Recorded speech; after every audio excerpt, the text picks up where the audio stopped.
చంద్రబాబు ఏం చేసినా లెక్కలు వేసుకుంటారు, నివేదికలు రెడీ చేసుకుంటారు, ప్రతి పనికి హోంవర్క్ చేసుకుంటారు.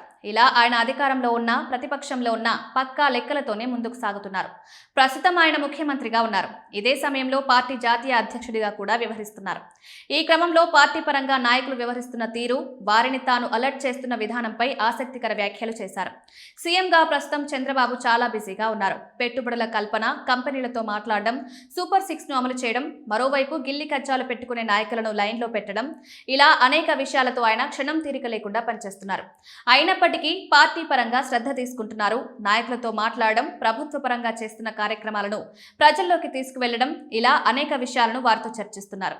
దీనికి సంబంధించి చంద్రబాబు తాజాగా కొన్ని అంకెలు పేర్కొన్నారు. కూటమి అధికారంలోకి వచ్చిన తర్వాత పార్టీ కోసం తాను ఎన్నిసార్లు నాయకులను కలుసుకున్నది, పార్టీ కార్యాలయానికి వచ్చింది కూడా చెప్పుకొచ్చారు.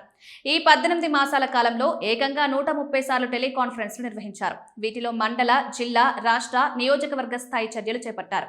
ముఖ్యంగా పార్టీ తరపున కార్యక్రమాలు, ప్రభుత్వ సంక్షేమ కార్యక్రమాల అమలుపై నాయకులకు దిశానిర్దేశం చేశారు. 42 సార్లు నాయకులతో మాట్లాడారు. వివిధ నియోజకవర్గాల నుంచి నాయకులను పిలుచుకుని అమరావతిలో ప్రత్యేకంగా జరిపిన చర్చలు, నియోజకవర్గాల స్థాయిలో ఉన్న విభేదాలపై చర్చించారు. 53 సార్లు యువతతో భేటీ అయ్యారు. నియోజకవర్గాలు, జిల్లా పర్యటనలకు వెళ్లినప్పుడు స్థానిక టీడీపీ యువతతో 53 సార్లు సీఎం చర్చలు జరిపారు. వీటిలో దాదాపు 100 నియోజకవర్గాలున్నాయని పార్టీ కార్యాలయం తెలిపింది. ఇక సీఎంగా ఉంటూ టీడీపీ కేంద్ర కార్యాలయానికి 4 సార్లు వచ్చారు.